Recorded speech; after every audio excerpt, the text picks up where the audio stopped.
भारताचे एक सार्वभौम समाजवादी धर्मनिरपेक्ष लोकशाही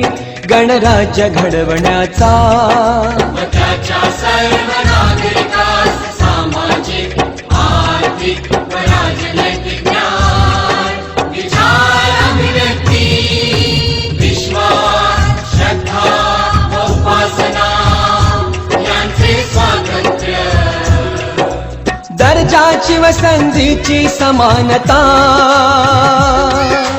निश्चितपणे प्राप्त करून देण्याचा आणि त्या सर्वांमध्ये व्यक्तीची प्रतिष्ठा व राष्ट्राची एकता आणि एकात्मता यांचे आश्वासन देणारी बंधुता प्रवर्धित करण्याचा संकल्पपूर्वक निर्धार करून आमच्या संविधान सभेत आज दिनांक 26 नोव्हेंबर 1949